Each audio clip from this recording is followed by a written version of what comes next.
Hi, my name's Shane Hodgkinson and we're at the beautiful JCB North Lake, and I'm going to be showing you my approaches on how to catch big carp on big open waters just like this.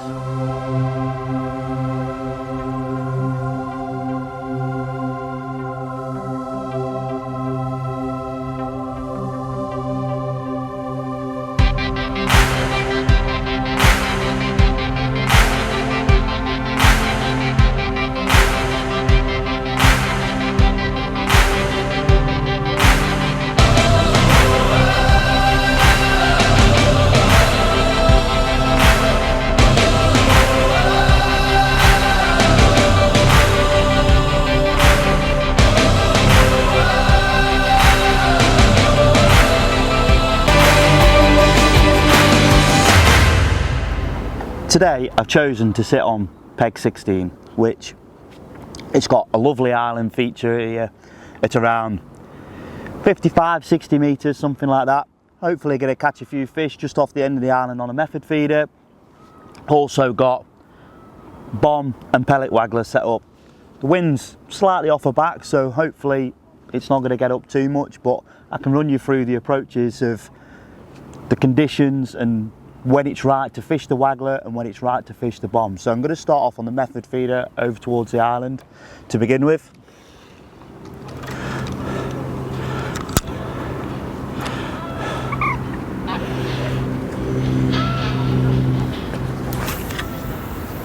Bringing the rod right back to hit the clip, so then you can come forward and you've got plenty of slack line there that you can wind onto in case that fish pulls your rod round. You've got a little bit of give there, if you like, a little bit of line that you can play with in case he's pulling a bit hard and not going to run you onto your clip. So rod's down into the rest, nice and secure. Just put my rod tip under the water just to get that line sunk, because it's very shallow over by that island, so it takes the time for the line to sink. Once we get that sink, we just sit the rod down, not tight, get the tip set just near enough straight but tight enough that we can still see a bite or a drop back. Oh, right on cue. Rod's basically gone round in my hands. Couldn't have timed that any better, could we? Literally first chuck, and that's not just set up for the cameras, first chuck and the rod's folded round in my hand. Before we was rudely interrupted by that carp pulling the rod round as I was sinking a line, I'm going to start off on the method feeder to the island.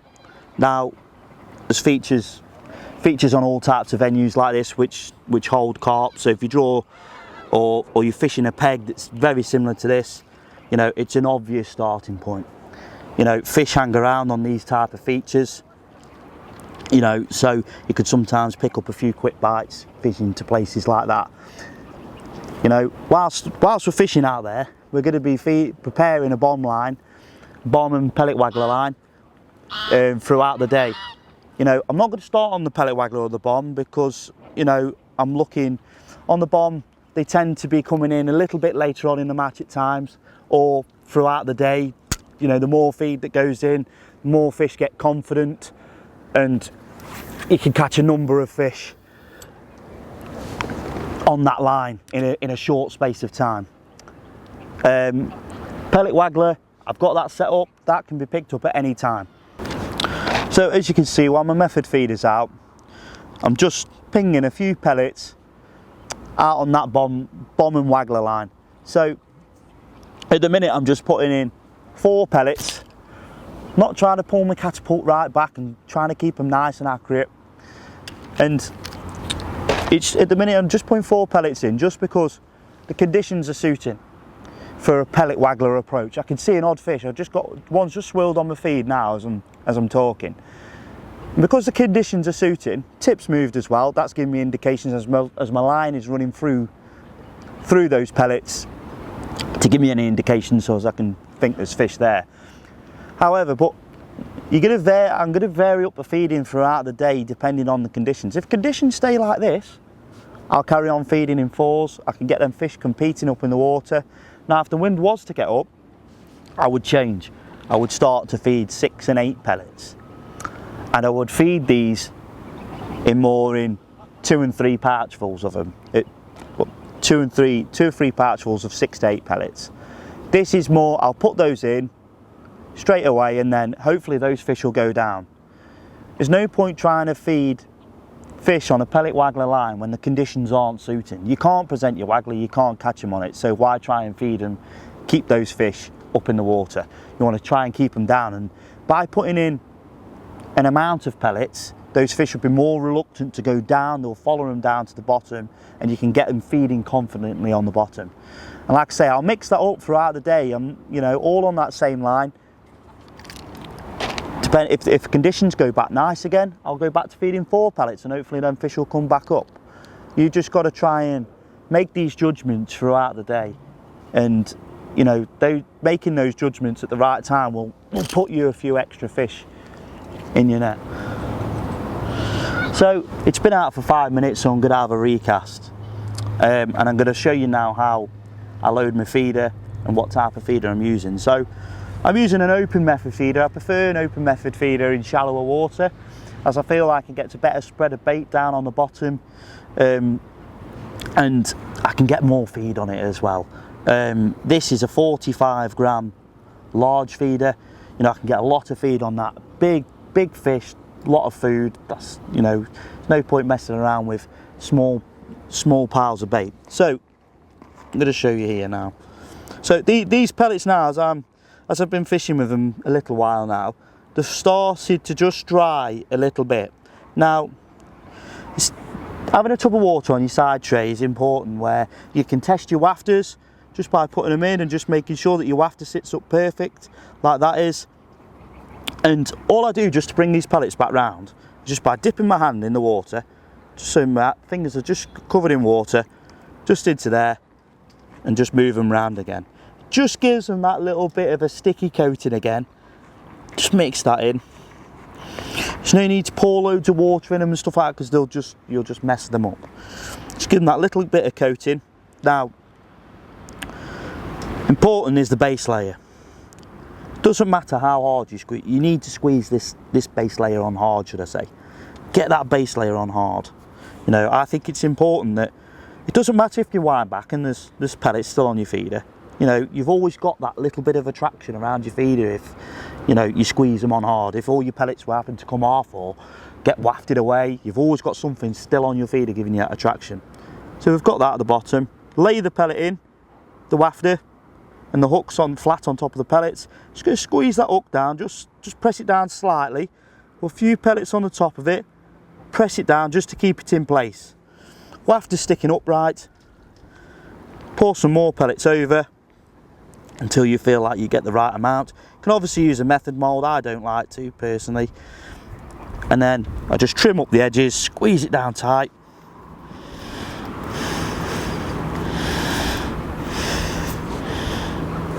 And that's it, that's ready for me to cast out now.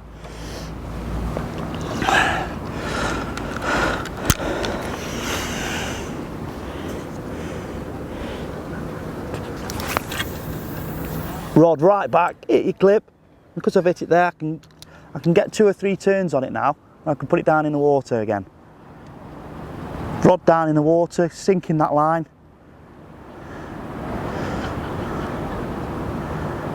Might be slightly a little bit off the island, but we'll see.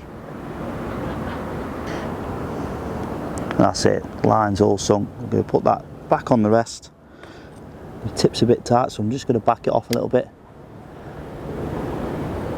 Now, I don't know if you can see there, but I've just marked my line next to my clip with a little bit of line marker. You know, obviously these fish in here, they pull hard and they can run you onto the clip a lot. I don't want to be going back up and losing where I was. So, you know, if I do lose a fish, or when I'm winding back, if you get that fish under control and you're winding back and you're confident enough, and I see my Tipex coming back down my rod, I can just put the clip back on, and I've got that back ready for when I'm having another chuck again. So I've just showed you basically how to load the method feeder, how important that is. You know, if your pellets dry out, how you can get them back round. But what I'm going to show you now is, we're just going to go up the bank and I'm going to show you how to get those pellets absolutely perfect for your session. So everyone prepares their pellets differently. I'm going to show you how I do mine. So basically you just need a couple of tubs, a couple of 1 pint tubs, just for the measurement purposes. Basically I'm going to put 3/4 of the F1 Supreme Sweet Fishmeal Pellets into the pint tub, fill it about 3/4 full. I'm going to do the same, just filling the rest of the pint tub up with the Black Magic pellets. These are really sweet smelling pellets. I'm just going to fill the rest of the tub up there. Now, add in the water. So I think it's very important that you get the right amount of pellets, right amount of water into your pellets. I see lots of people where they flood their pellets, leave them for a minute or whatever, and then drain all the water off. I couldn't think of anything any worse, in my opinion, just because all the goodness that has been put into these pellets, your sweet additives, your fish meals, you're draining it all off.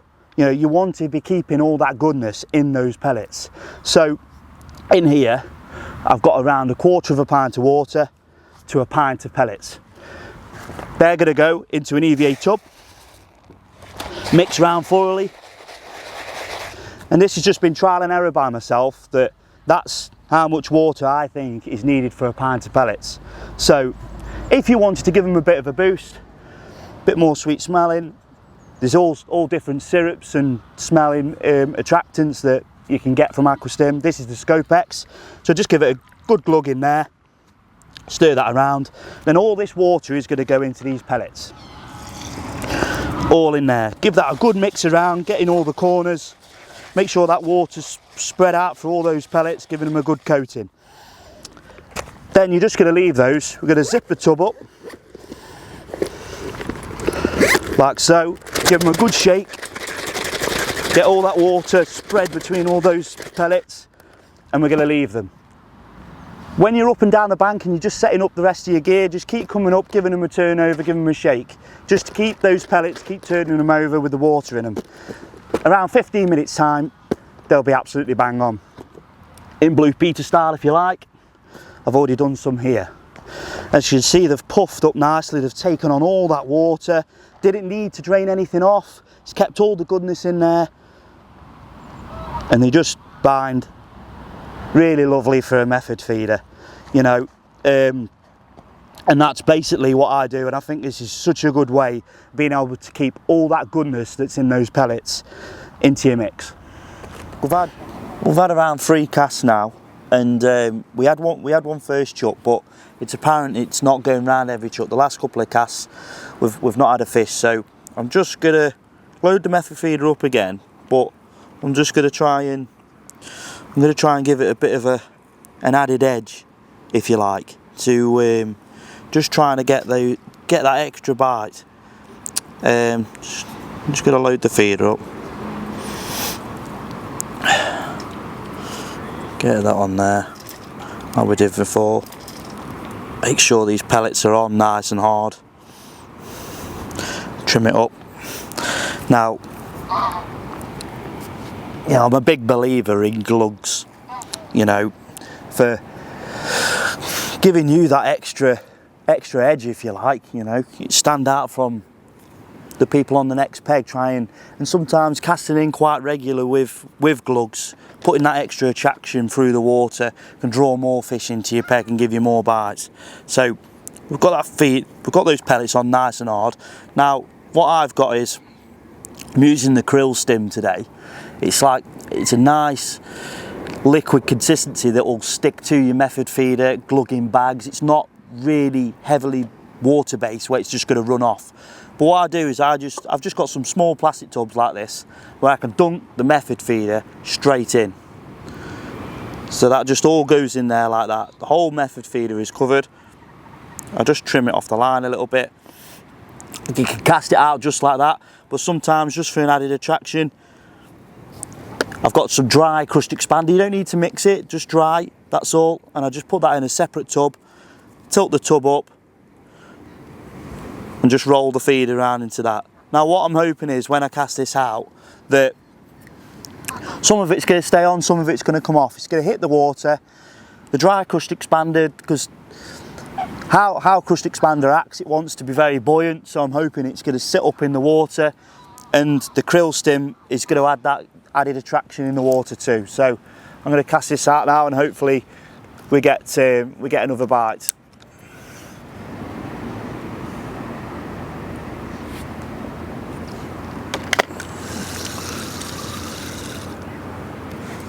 Bloody hell. It's going absolutely mental.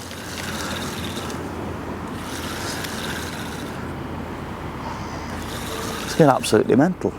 So straight away, making that glugging up that feeder, putting that dry expander on, has got us a bite straight away. Rod's just folded straight in half. Playing him now. So yeah, making those little adjustments, those little things are getting you that extra bite. I might have chucked that out without any glug on it, it might have gone round. However, you know, it just shows that by glugging that feeder up has made a difference. I've got a fish, I've had a bite. So, you know, trying to do those things in your own fishing. You know, you can use different glugs, different ground baits, whatever you want, you know, whatever you feel confident in. But you know, making those little changes like that can go a long way.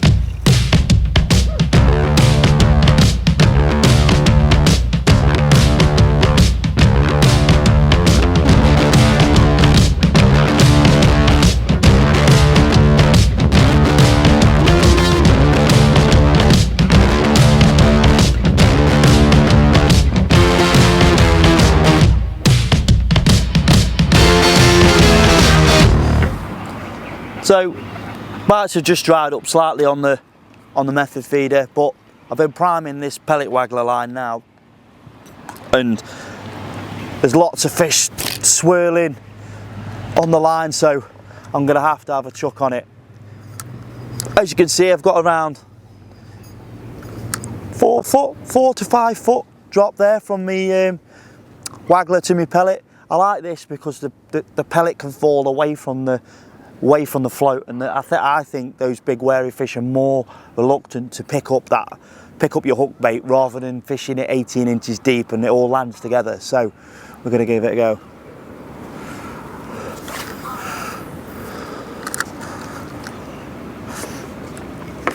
Straight away, as soon as it hit the water, typical pellet waggler fishing.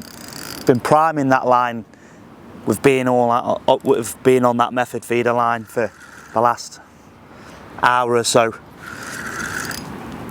and we're in straight away. The importance of that 4 to 5 foot between your float and your pellet can be massive. You're not looking to fish at that depth. It's just that pellet landing away from your float. I think if it all lands in a heap, sometimes they can back off it. It can be a bit tricky, but sometimes whilst you're playing that fish, just put the rod between my legs. Try and get 4 pellets out there, just to try and keep those fish in your swim.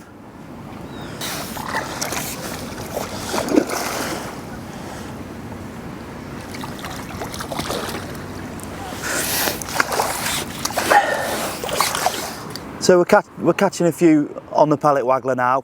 Conditions have been right for it, to be fair, so we come off the method feeder and on the wag, and we're starting to put a few fish together. The 8 mils that I'm going to talk you through with preparing them, basically I've soaked these in salmon oil. The reason I do this is because I find sometimes your pellets, when they come straight out of the bag, they can be a bit light, on the lighter side of colour, lighter shade of colour. So basically try and put them in a bit of salmon oil to darken them off. I normally do it as a measurement, normally do for 1 pint of pellets, I'd put 1 cap of oil in. So today I've brought around 3 pints of 8 mils, so I've put 3 caps of oil in.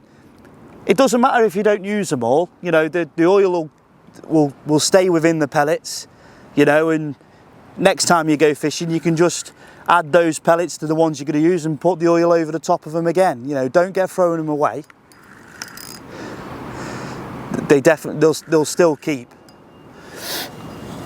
So sometimes on the Waggler as well, you know, don't always think you've got to use an 8mm pellet because that's what you're feeding. You know, catch a lot of fish on wafters. If you could try and fish one that's a similar size to what you're feeding, but make sure you're balancing it with your hook correctly. You don't want that, obviously, that pellet floating. You want it to be just that the hook's just sinking it enough to give it that slower fall. And sometimes you can get longer out of a cast by getting that balance with your wafter and your hook correct, rather than having to feel the need to keep casting in because your 8mm has already travelled down through the water. You put a wafter on, sink a lot slower, and you get a lot longer out of your cast. And hopefully then fish see it as it's falling. On the Waggler, I use the 7mm naturals. I want this to try and look as close to the pellets I'm feeding as possible.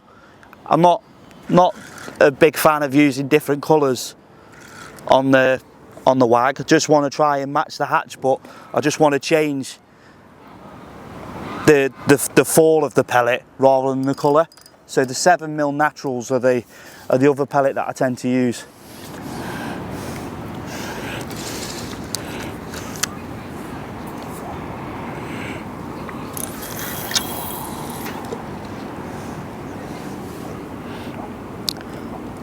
So we've been out on the Waggler and we've caught a load of fish. It's been absolutely brilliant. But conditions have just changed ever so slightly, and it's meaning I'm struggling to present the Waggler the way I'd like. It's just the line's just getting caught in the wind a bit, and it's just dragging the Waggler through. So when the conditions do get like this, the bomb is a great alternative. You know, sometimes those pellets that you've been feeding on the Waggler can fall down through the water, and there's an odd fish just lurking at the bottom. I've just set this up with just got an 8mm banded on the hook, and I've just put a PVA bag on with it, which I've glugged in the Krill Stim, just to give it that little bit of added attraction and a little pile of bait that's around my hook bait on the bottom. You know, sometimes just chucking a straight 8mm pellet in when you've got loads of other pellets down there on the bottom, you know, can sometimes be a bit hard for them to pick out. So just by putting a bag on, glugging it, different hook baits, you know, normally when I do this type of fishing as well, I have different hook baits with me where I bring punched meat, corn, even worms, like what you can always put on a quick stop. Different hook baits can sometimes just get you that quick bite, something different on the bottom. It's not all about just putting on an 8mm and casting it out, but just have your options open with the conditions. Don't, just because you've been catching well on the Waggler, don't be afraid to pick that bomb up and give it a go.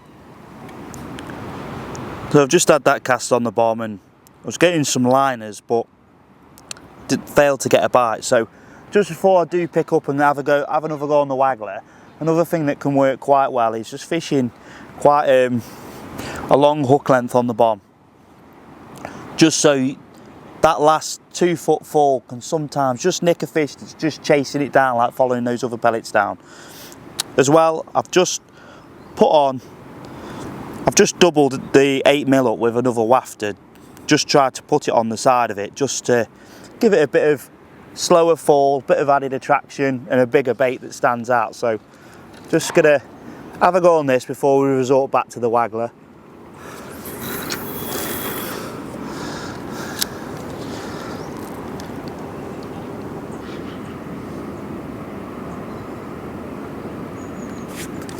There we go, that's on. Oh, I'm wounded. Absolutely wounded. Oh no. Never mind, he's come off, but just goes to show you make that little change like that, and that fish might well have followed it down and took it straight away. You know, I'll give it another go. I'll just put an 8mm on this time. Sometimes as well, when you're fishing the bomb over over where you're pinging your pellets. Obviously you're not fishing a clip, so you're still trying to get it in the same place. Feeding some pellets out before you chuck the bomb, you know, you can see where they land. You can see where those pellets are landed. And it's just about trying to get that bomb just to land in the same bit. Little bit to the left, but hopefully it should still be alright. So another thing I like to do when fishing the bomb, I just get my hook length and I put an 8mm on it, just like normal, but in the tub of water you have on your side tray that you're using to wet your pellets and stuff and test your wafters, I just like to put my 8mm into it and just leave it whilst your rod's out, just fishing away, and just leave it. And after around, say, if I'm going to have another chuck on this rod, on this line, I could use this pellet, and what happens is the pellet takes a bit of water on board, starts to fluff up, puff up a little bit. It's not going to break down fully. It's going to take them 8mm, they take a long time to break down when they're on the bottom, but just puffs up a little bit and just makes out like that pellet has been on the bottom a little bit longer. And sometimes those big wary fish, where they know those hard pellets that they don't want to be picking up, you know, because you know they see them as danger, the tough pellets, and those softer ones, they're the ones they want to eat. They're easier for them to digest. And you know, just by putting one on like that sometimes can just get you that extra bite that, you know, instead of just putting on a hard pellet. Another little thing with fishing the bomb, I like to fish a shock leader, only around £10. And some people say, why would you need to fish a shock leader when you're only fishing 30 metres? Now, the reason why I do this is because when you're playing a fish, you can keep your rod down nice and low using a soft rod, because you're only using normally a 10-foot rod at this distance. So you can keep your rod down nice and low, just play it. You don't have to keep lifting the rod up to see where the fish is. You know, the big fish, you want to keep them under control as much as you can until you get them within netting distance.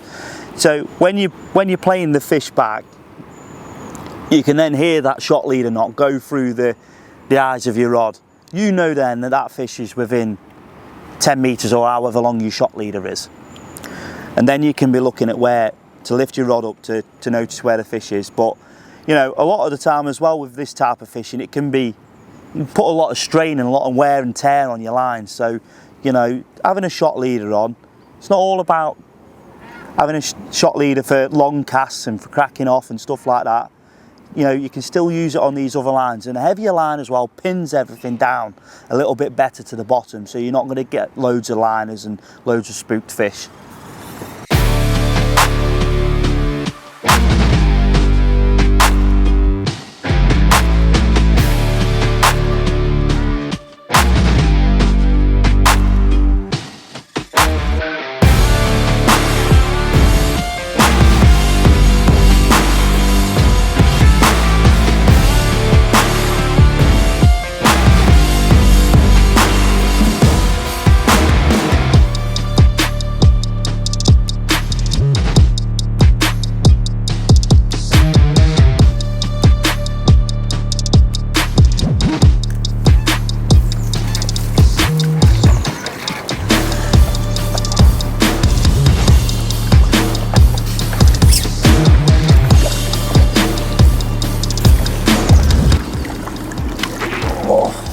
He just goes in.